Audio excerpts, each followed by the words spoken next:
छत्रपती श्री शिवाजी महाराज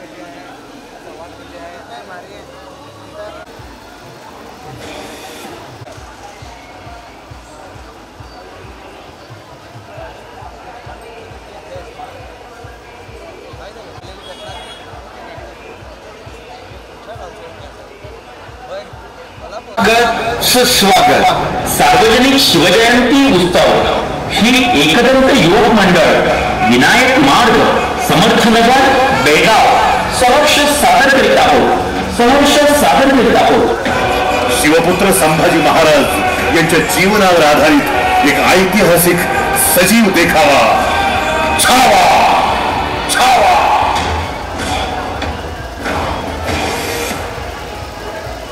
शंभू राजा शिवपुत्र शंभू राजा स्वराज्याचा धाकला धन मराठ्यांचा दुसरा छत्रपती वाघाला भागणारा आणि हत्तीलाही झुंजवणारा आमचा लढवया राजा औरंगजेबाच्या 5 लाख फौजेलाही ज्यांनी 9 वर्षे झुंजवलं स्वराज्यातील एकही महत्वाचा किल्ला औरंगजेबाला ज्यांनी जिंकू दिला नाही असा आमचा राजा आज 350 वर्षे होऊन गेली पण खोट्या इतिहासाने कलंकित झालेला आमचा राजा शंभू राजा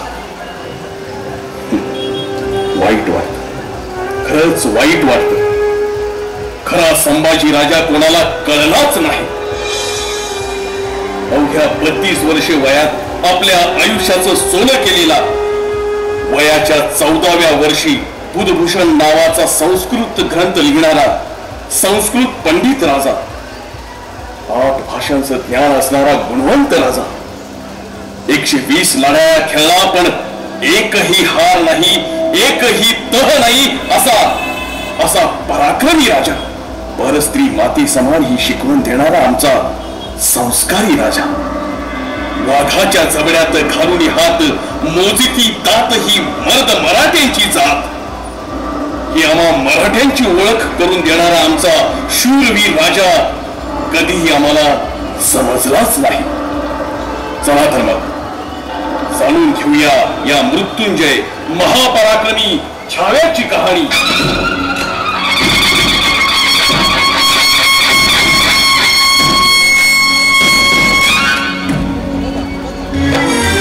वाजली तुतारी किल्ले पुरंदरी खेळला पाळणा शिवाच्या अंगणी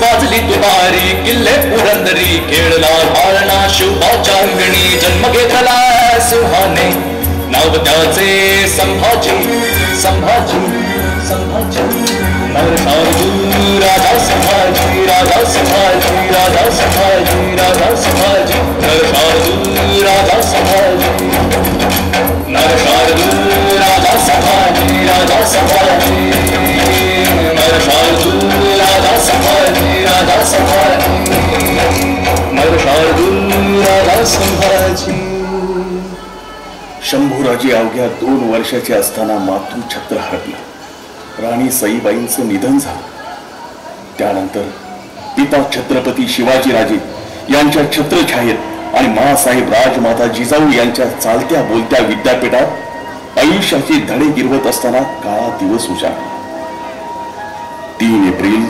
1680 या सह्याद्रीच्या कुशीत माणूस म्हणून जन्माला आलेल्या प्रत्येकाचं श्रद्धास्थान असलेल्या हिंदवी स्वराज्य संस्थापक छत्रपती शिवाजी राजांचं निधन झालं स्वराज्य पोरकं झालं संभाजी महाराजांच्या कोवळ्या खांद्यावर स्वराज्याची जबाबदारी पडली अवघ्या 23व्या वर्षी स्वराज्याचा छावा छत्रपती झाला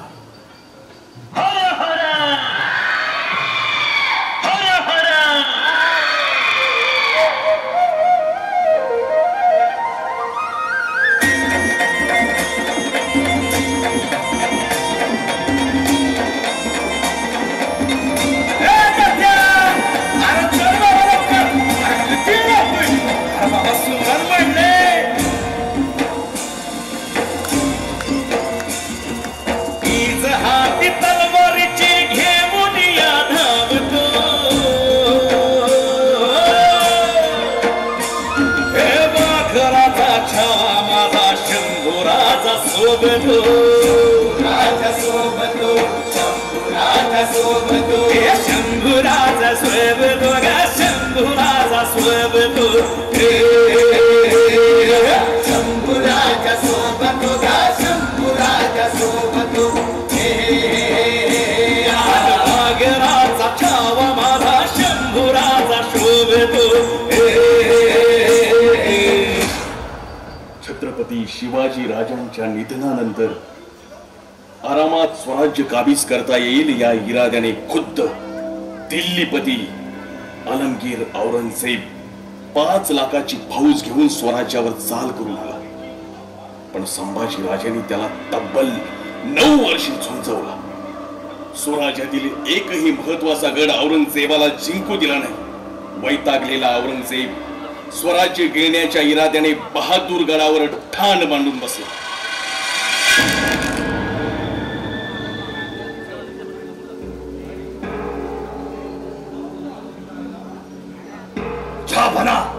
झापना खुश खबर है झापना.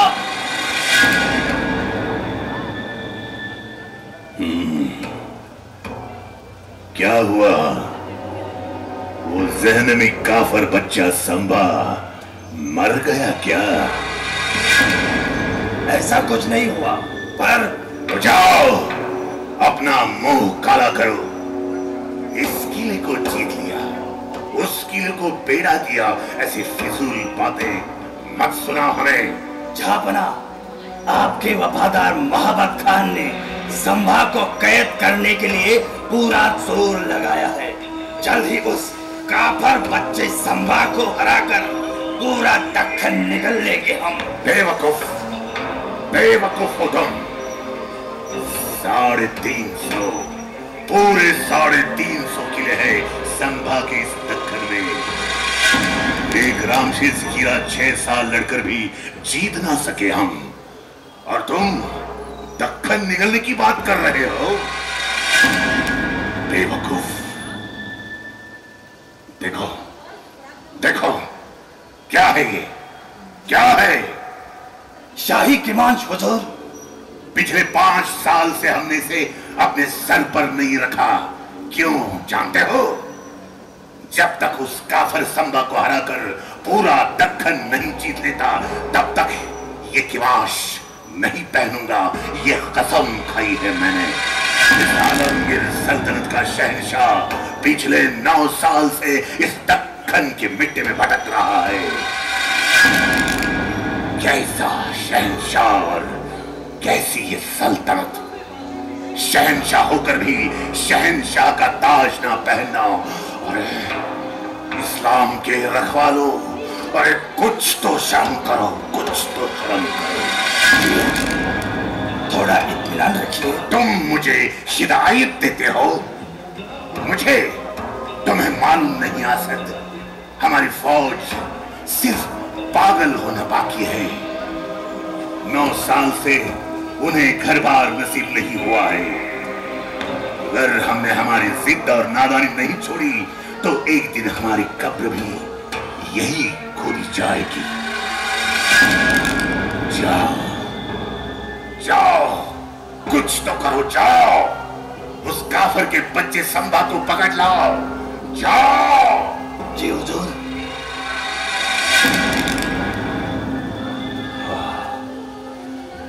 जब तक वो संभा हमारे सामने घुटने टेककर अपनी जान की भीख नहीं मांगता, तब तक हमारे कलेजे को ठंडक नहीं मिलेगी. या खुदा, दुश्मन भी दिया तो कैसा दिया, सिवा और संभा जैसा. या अल्लाह.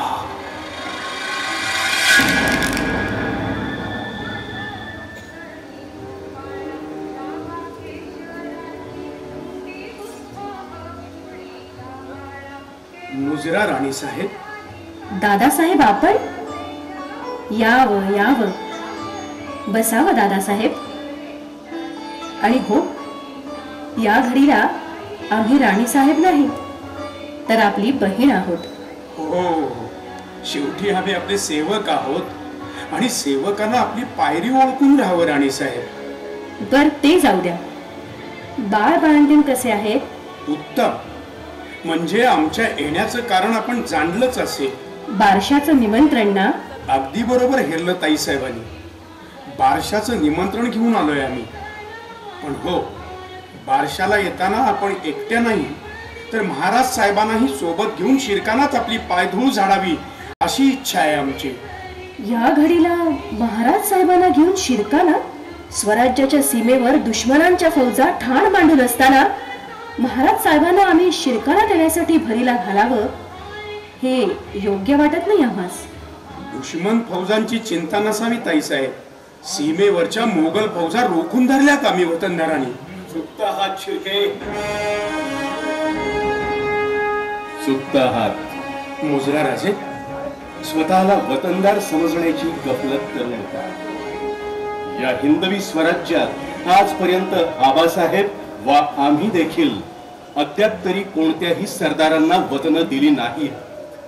आणि हो, आपणास वाटत असेल की आम्हास ठाऊक नाही, पण आम्ही पक्के जाणतो की स्वराज्याच्या सीमेवर मोघल फौजा रोखून धरणारे स्वराज्याचे शिलेदार वेगळेच आहेत. आपण आणि आपले कुटुंबीय मात्र मराठे आणि मोघल या दोन्ही दगडांवर एकाच वेळी हात ठेवून चिंता बाळगता आहात, ती फक्त आपल्या वतनाची.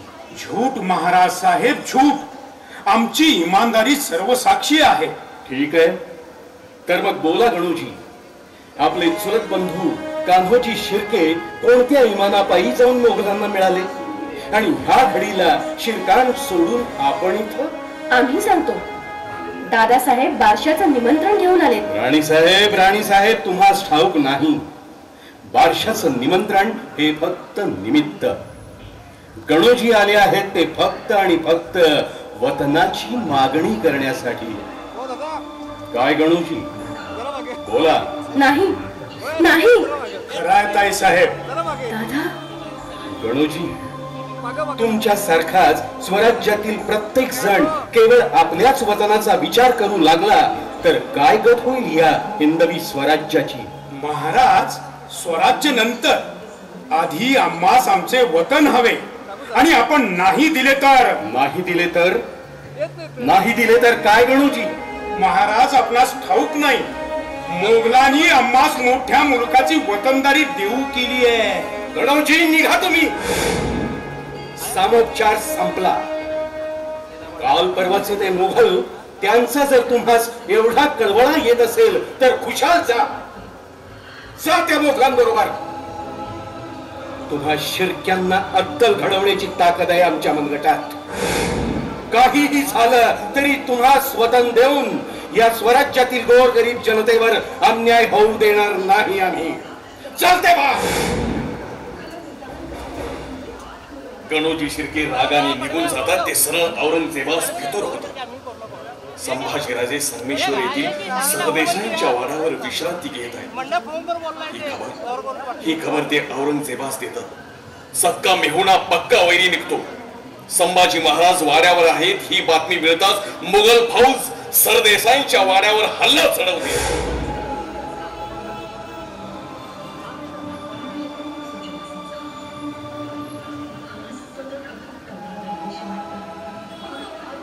खंडोबल्लाळ, इथं आलेल्या सर्व गोरगरिबांच्या अर्जांची छाननी करा आणि त्यांना योग्य न्याय मिळेल. राजा घात झाला. राजा मालूजी, काय झालं? काय गडबड? राजा, वैरी घाट ओलांडून संगमेश्वरावर चालून येते. अहो, 600-700 स्वारांचा तांडा आहे. राजा, निघा तुम्ही. नाही मालूजी, तुमच्या थकल्या खांद्यांवर स्वराज्य सोपवून जायला राजे झालो नाही आम्ही. मरू इथंच, झुंजुबी इथंच, पण रण सोडून पळणार नाही. राजा, तुम्हास खंडोबाचे हाम आहे. राजा निघा. राजा. हो राजे, आपण निघावं. आम्ही आहोत. नाही कवीजी, कदापि नाही. अहो, या तलवारीनं फितुरांची मुंडकी छाटली, फिरंग्यांवर जरब बसवली, ती तलवार आम्ही म्यान करू म्हणतात? नाही कवीजी, ते होणे नाही. हर हर.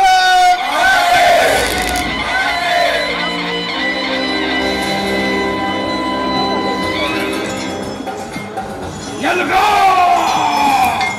धूप करो इन मरहट्टों पर!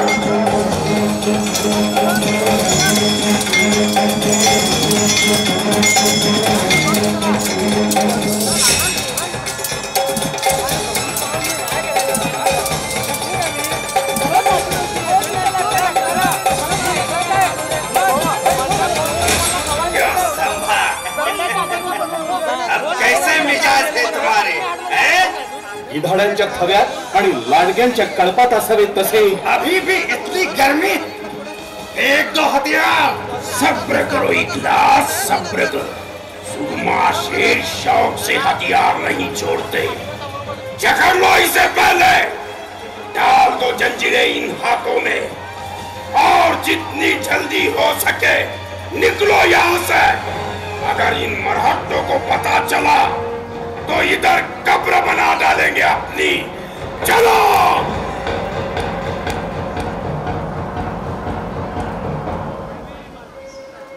संभाजीराजे कैद झाले, मराठ्यांचा छत्रपती हरपला, छावा संभाजीराजा जेरबंद झाला, फितुरांची चाल यशस्वी झाली। संभाजीराजे आणि कवी कलशांना कैद करून मुकर्रफ खान आणि इखलास खान निघाले।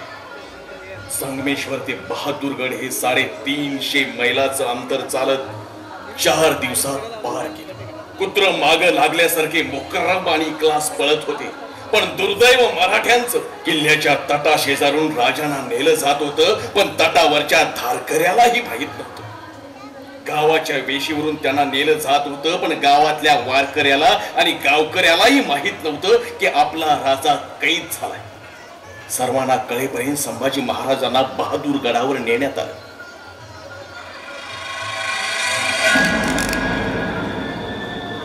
हुजूर हुजूर हुजूर, संभा पकड़ा गया, मरहट्टा संभा भोसला पकड़ा गया।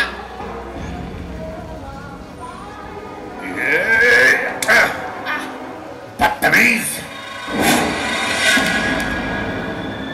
सुबह सुबह शराब पी कर आए हो क्या? सिर काट देंगे अगर ऐसा मजाक किया तो। जी मजाक नहीं हुजूर, मुकर्रब खान और इखलास खान ने संभा को जकड़ लिया है। उन दरिंदों की बारात आती ही होगी हुजूर। या अल्लाह, या अल्लाह, तेरा लाख लाख शुक्र है, आखिर काफर का बच्चा संभा मिल ही गया। या अल्लाह, या अल्लाह, अब मैं क्या करूं? अब मैं क्या करूं? संभा आ रहा है। कहाँ बैठूं? यहाँ? नहीं नहीं नहीं नहीं, मुझे तो वहां बैठना होगा। नहीं नहीं नहीं, बैठेंगे नहीं, हम ऐसे ही खड़े रहते हैं। खड़े क्यों रहे हम तो बादशाह हैं। लाओ हमारा किमाश, लाओ। नहीं नहीं, अरे किमाश नहीं, पहले संभा को तो आने दो। या अल्लाह, क्या खबर लाई है।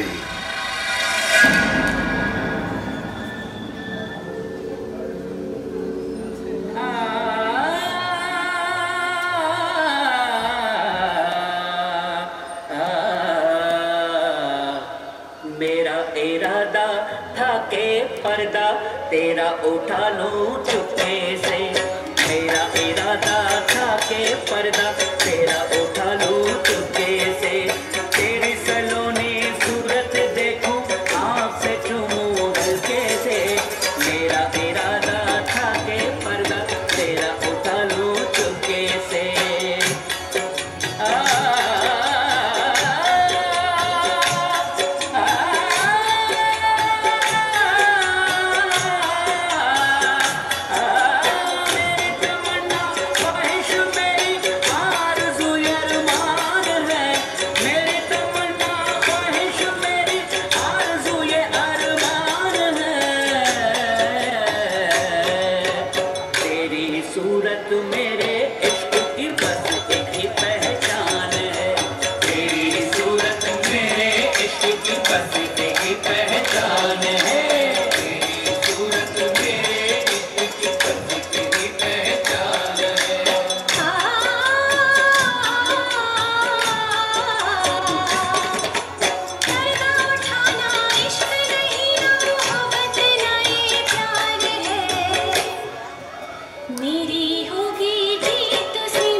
सूरत मेरे इश्क की बस एक ही पहचान है। तेरी सूरत मेरे इश्क की बस एक ही पहचान है। तेरी सूरत मेरे इश्क की बस एक ही पहचान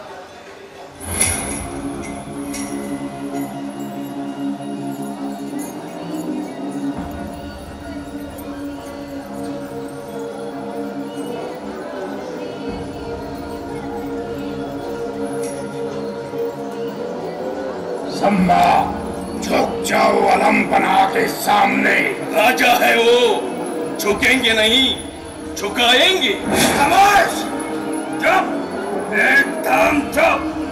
याद रख, कैद में है तो अल्लाह ताला के दरबार में। चुप रहो। सबूर, असद, सबूर।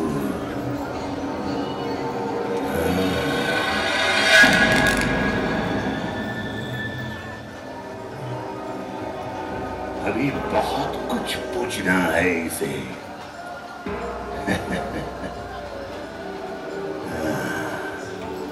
9 बरस का था तब ये मिला था हमें आगरा में, और हमने इसे पूछा भी था, क्यों रे संभा, डर नहीं लगता हमारा?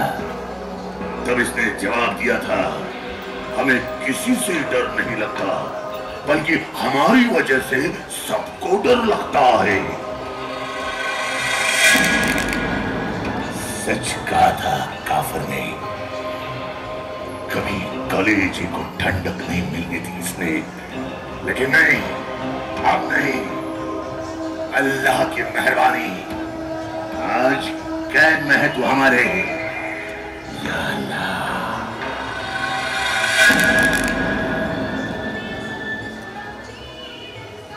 कवी जी राजन, काही काव्य सुचते का हे दृश्य पाहून? होय राजन, का नाही? ऐका, राजन तुम हो सांजे खूब लड़े हो जंग। वाह! राजन तुम हो सांजे खूब लड़े हो जंग, देख तुम्हारा तेज तखत त्यजो औरंग, तखत त्यजो औरंग। बहुत खूप कवी जी। आम्हास पाहून हा औरंगजेब तख्त त्याजून गुडघे टेकून बसलाय।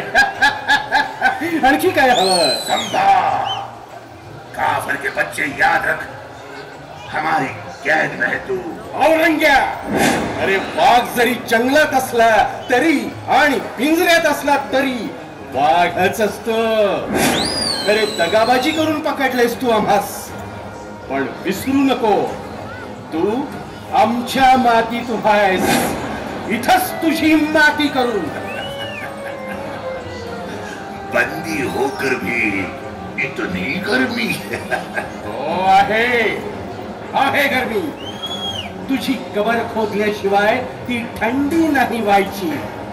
अरे आम्ही मराठ्यांचे छत्रपती आहोत, तुझे नादान शहजादे नाही। खामोश! ऊंची आवाज हमें बिल्कुल पसंद नहीं है। इस वक्त आलमगीर औरंगजेब के सामने खड़े हो तुम। औरंग्या, विसरलास काय?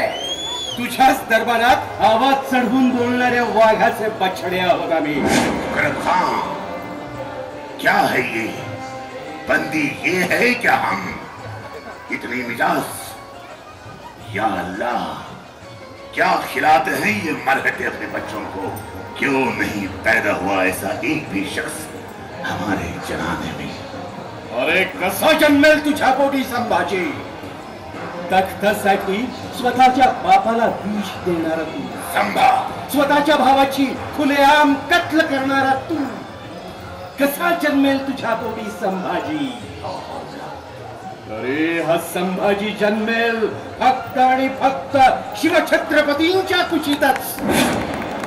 वाघाची बछडी वाघाच्या पोटीच जन्म घेतात, तुझ्यासारख्या बोकडाच्या नाही। काफिर, मुंह बंद रख अपना और बता हमें बुरहानपुर की लूट का छुपाया हुआ शाही खजाना कहाँ है? पता हमें हमारे कौन से सरदार शामिल हो गए तुझसे? सच सच बता संभा, सच सच बता। बड़ी जागीर देंगे तुझे, जान बख्श देंगे हम तेरी। औरंग्या, रक्तासाठी रक्तावर उलटणारी औलाद नाही आमची। तुझे तेरी जान प्यारी है या नहीं? खान, अरे पिंजऱ्यात कोंडलेल्या वाघासमोर कुत्रीही गुरगुरायला लागतात। हे साखर दंड सोड, मग कळेल तुला कोणाचा जीव जोखमीवर आहे। छोड़ दूं इस काफिर को ताकि ये फिर से हम पर वार कर सके। अरे वार केला तर तो छाताडावर करेल, तुझ्यासारखा पाठीवर नाही करणार। अरे लाखाच्या फौजेत घुसून बोट छाटणारी औलाद आहे आमची। बेमुरवत काफिर बच्चा, किसके जोर पर इतनी घमंड कर रहा है? सब कुछ सच सच बता, वरना तुझे ऐसी मौत देंगे कि ये जमीन और ये आसमां भी कांप उठेगा। अरे हात मोठ्या, मरणाची भीती कोणाला घालतोस? शिवाजी नावाच्या वाघाचे छावे आहोत आम्ही। इथंच मरू, पण बेईमानी आमच्या रक्तात नाही। करून करून काय करशील? आमचा जीव घेशील ना? जीव गेला तरी बेहत्तर, पण याद रख औरंग्या, जो मारकर हटा उसे कहते हैं मराठा। हर हर महादेव, हर हर महादेव। इस्लाम के रखवालों, ले जाओ इसे हमारी नजरों के सामने से और निकाल दो इसकी मगरूर आंखें तपती सलाख में डालकर। इसकी आंखें हमें जलाती है। खींच लो इसकी नापाक जबान, तोड़ दो इसके दो हाथ और बताने से इनकार कर दे तो काट डालो इसका सर। और हाँ, हर सजा का अमल पहले इस शायर पर करो। हम भी देखेंगे खुद को शेर दिल मानने वाली सिवा की ये औलाद कैसे सुनती है अपने शायर की दिलमनियात।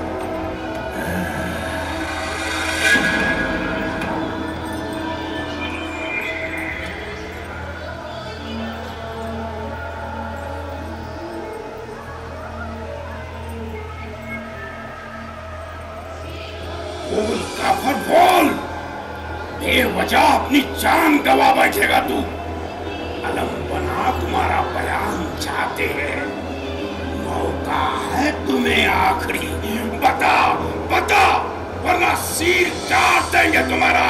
अरे खान, जाऊन सांग तुझ्या बादशाहाला, या संभाजीच्या मृत्यूनं जर पुरा सह्याद्री जागा होणार असेल, जर गवतालाही भले फुटून तुझ्या बादशाहाची कबर या भूमीतच गाडली जाणार असेल, तर असा मृत्यू आम्हास भाग्यदायीच वाटेल। जगदंब, निकाल दो इन काफिरों की आंखें तपती सलाखों से, और हाँ, जाओ बना के हुक्म की तामील करो। सजा का पहला अमल इस शायर पर करो, इस शायर पर।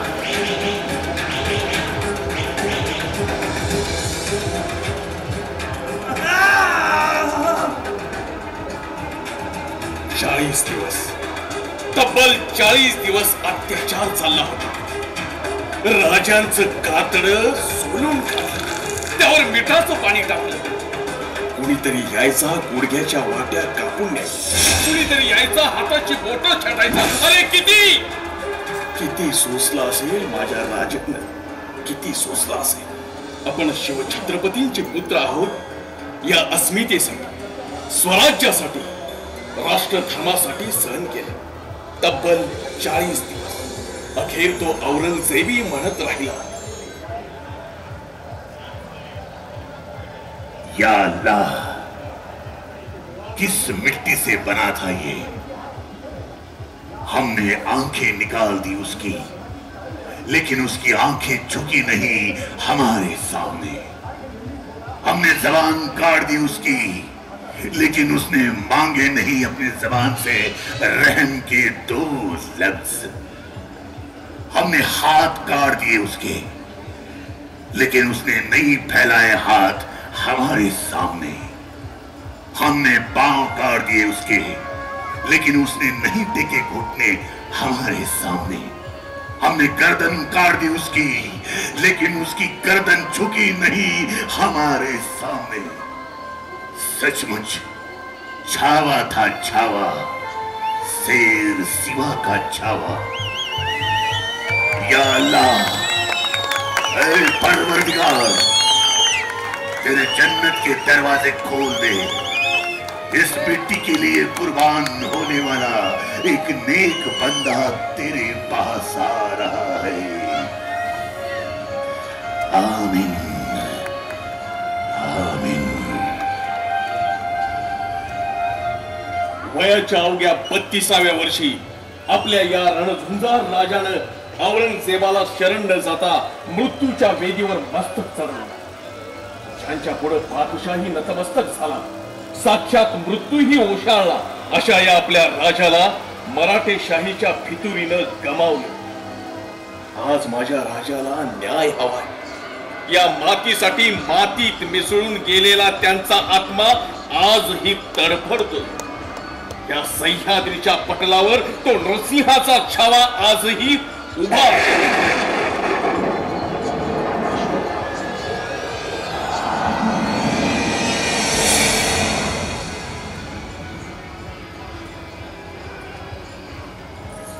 हा शिवपुत्र संभाजी या सह्याद्रीच्या पटलावर पुन्हा पुन्हा जन्म घेईल. इथल्या पाण्याच्या थेंबा थेंबात आणि मातीच्या कणाकणात मिसळलेल्या रक्ताचा हा अंगार आपल्या मनामध्ये धगधगता ठेवा. अनाजी रूपी घरभेद्यांची कटकारस्थानं आणि औरंग्या रूपी असुरांची आक्रमणं वाढतच राहतील. या साऱ्यांचा मुकाबला करण्यासाठी देव, देश आणि धर्माच्या रक्षणासाठी तुमच्या मनातील संभाजी रूपी अंगार ज्वालामुखी बनून फाळून येईल आणि सळसळेल पुन्हा मराठमोळ्या कन्यांमध्ये मराठ्यांचं तेच रक्त.